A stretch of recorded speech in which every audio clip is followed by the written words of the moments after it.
Welcome back to my channel. I've actually already filmed this video, but for some reason I forgot an intro, so welcome editing me. So if I come back after this little clip and I'm wearing different clothes, that is why. So in this video, you are going to be playing my new TBR game, which I toured the board with you right up here or over here. Go check it out. But I changed a few of the rules and the game board a little bit. And then we are going to talk about this new game. So it's similar to my old one.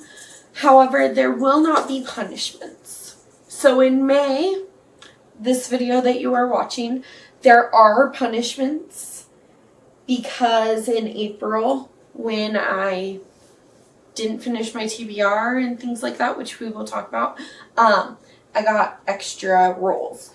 Or I got punishments. And usually for punishments, I just go backwards on the board, but because it's a whole new board, I'm taking an extra turn. Starting in June, there will be no punishments. I'm trying to think of like a reward system. So if I finish all the books on my TBR, then I'm going to get a reward of some sort. That's where you come in. I need your help to think of things I can put in a reward jar. And I can pick one at the beginning of the following month. So say that I finish all the books in May, then in June I get to pick one reward. I don't get to pick a reward for each book, but just as a whole, as a collective, I get to pick one reward. Because I'm very hard on myself and I'm trying really hard not to be as mean to myself, and I'm trying to be more kind. So I was talking to my school social worker, and one of my kids has this like star chart that when he does well, he gets a star on it. When he doesn't, I was putting like frowny faces, and I learned that you should just leave it blank. Don't worry, don't like punish him or yourself because you didn't do what you were supposed to do or what you intended to do. Just give yourself a little bit of a reward if you do finish your TBR and things like that. So that's kind of where that's coming from. And then we're going to talk about punishments real quick. So usually I will be taking 5 turns. Unless I do one of these vlogs, which is up here, and I'm going to spoil if I finished the game or not. So usually I start with 5. If I win that game, then I only have to take 4 turns.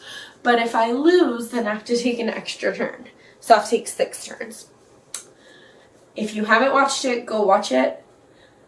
I have to take 6 turns.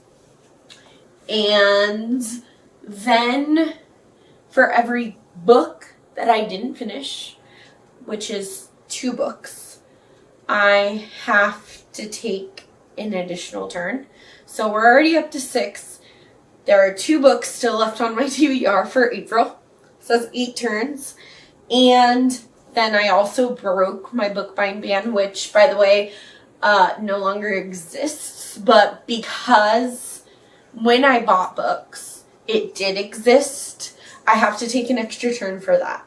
So I'm going into May's round of this TBR snail trail with 9 turns. So potentially 9 books. But I'm going to start the game now.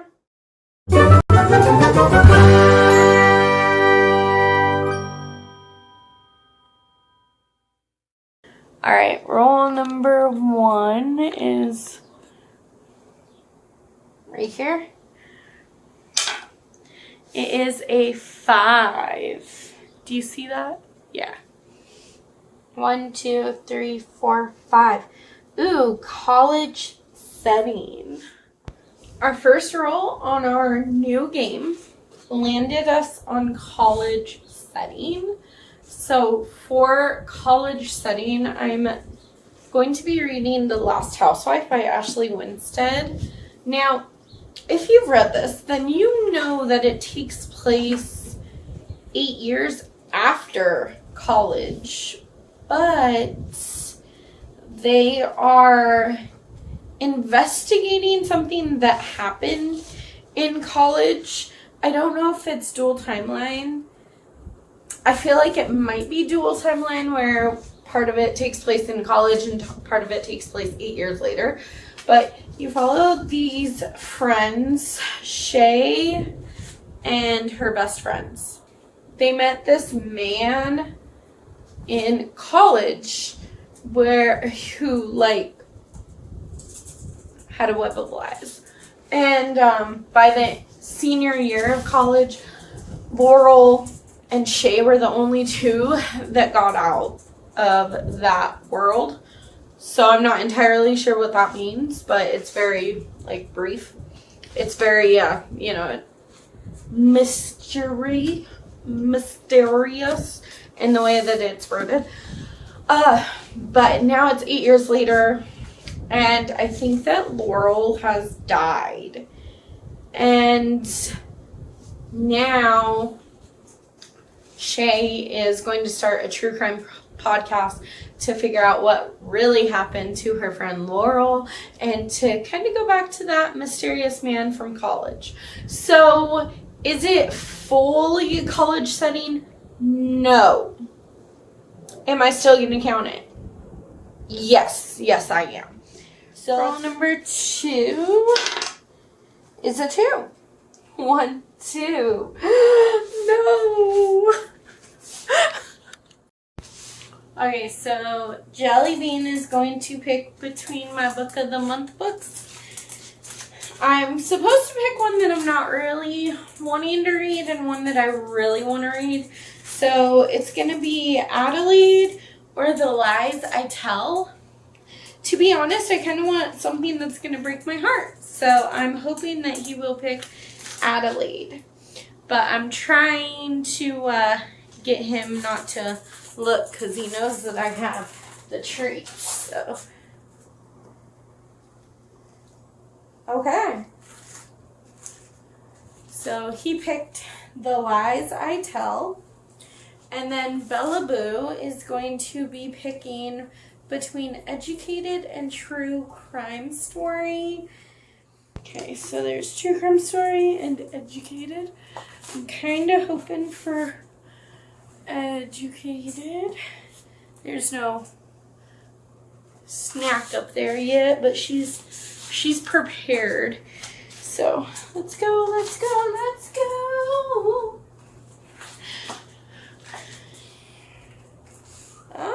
True Crime Story. All right, so for puppy pick, they both picked the one that I did not want.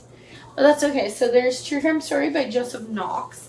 I have tried to start this a couple of times, not gone very far, but I think this is the month. So on December 17th, Zoe walked out of a party in the apartment that she'd been living for 3 months. She was 19 and a student at Manchester University. She was never seen again, so this is kind of the investigation into her case. This isn't exactly like non-fiction. What I mean by that is that Joseph Knox was inspired by the actual case that follows a girl named Zoe, but he took some liberties in writing this that are not true. Sorry. Then Jelly Bean picked The Lies I Tell by Julie Clark. This is like a con artist thriller. It's also Book of the Month edition, but I've read The Flight Attendant or The Flight or whatever, the other book by this author, and I didn't like it, but this book seems more my style, so I'm hoping that I will like this one. All right, turn number 3. is also a 3.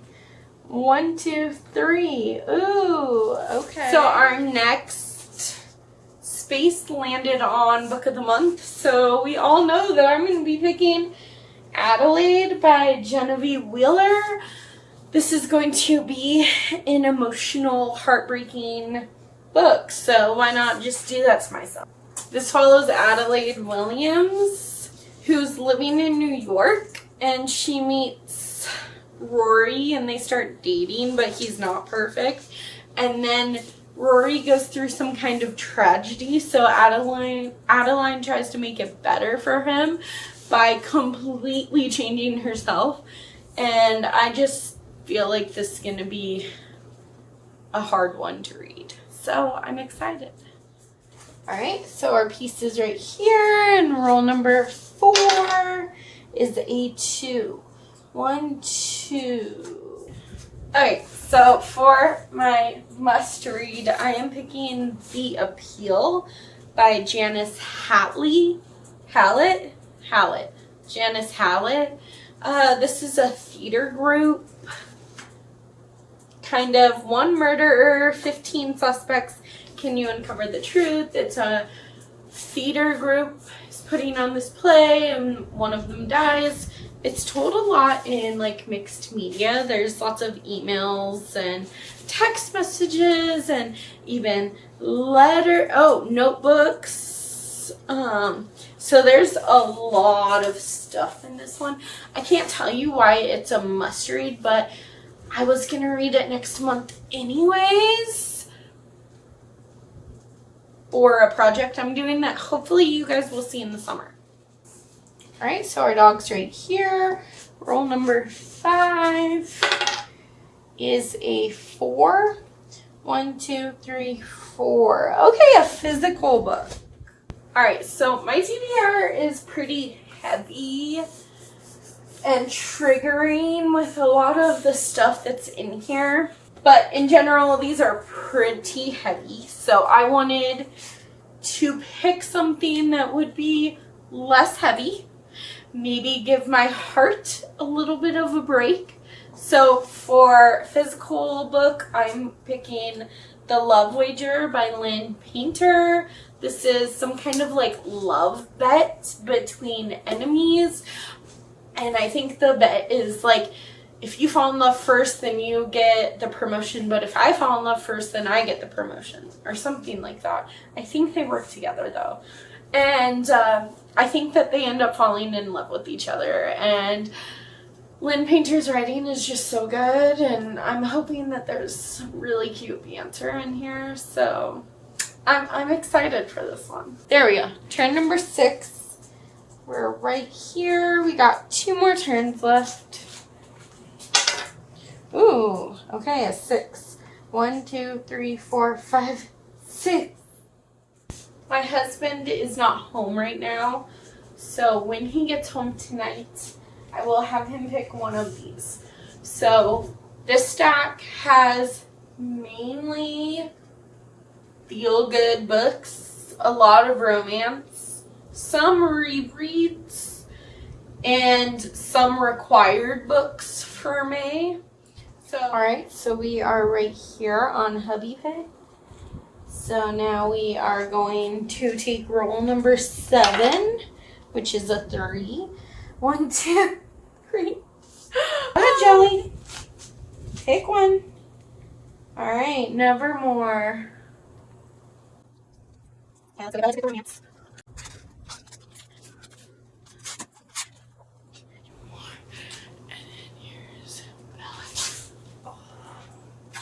Okay, Bella. Alright. Go ahead, baby. The +1. So if we get doggo pick again, we're going to have to pick a different way to pick these for today because they can't eat any more treats. I don't think it's possible to land on it. But, oh, before I tell you about the books that they picked, which you clearly saw, I forgot that there are actually 2 books on my April TBR that I didn't read. So we were up to 8 turns. So now we have to take 9. Yeah, we have to take 9 turns. That's crazy. And 2 of the turns we've gotten 2 books so far. So this is going to be wonderful. But I do need to really get through my middle grade so that I know what I can take to my classroom and what is not appropriate for 2nd grade. So I believe that I've read the entire Molly Moon series, but it's been so many years that I just want to reread it anyway. So that was choice number 1, or Nevermore, The Trials of Morgan Crow by Jessica Townsend. I'm pretty sure that this will be fine for 8-year-olds or for 2nd graders. But I don't like to put stuff in my classroom unless I have read it and agree that it's appropriate for my children or my students. So this is like a fantasy portal type world. I think Morgan Crow's supposed to die on her 11th birthday, but instead she gets like swapped up into this magical school. And that is all that I know. And then Bella got to choose my... Hi, baby. She still has treats to eat. But she got to pick my romance between The Plus One and I Hate You More. I kind of wanted to read I Hate You More, but it's still an option. My husband won't pick it, probably. Let's see. He is going to pick... He's probably going to pick The Last House on Needless Street because it's not a romance. And anyway, The Plus One. So this one takes place at a wedding at these people's mutual friends' wedding. And they're like, India doesn't like Jude, Jude doesn't like India, but what happens when these childhood enemies find the only thing they can rely on is each other? Alright, so we are right here. We're going to go this way. Roll number 8. 6. 1, 2, 3, 4, 5, 6. Audible. I don't even have to look at Audible to know that I will be reading Notes on an Execution by Dahania. Never mind, I don't know her name. It's for a video that you hopefully will see in the summer. We'll see. I think that it follows this man right before he is executed, and it feels like it's going to be like a character study about him told through the 3 women in his life: his mom, his girlfriend, and the FBI agent that is tracking him down.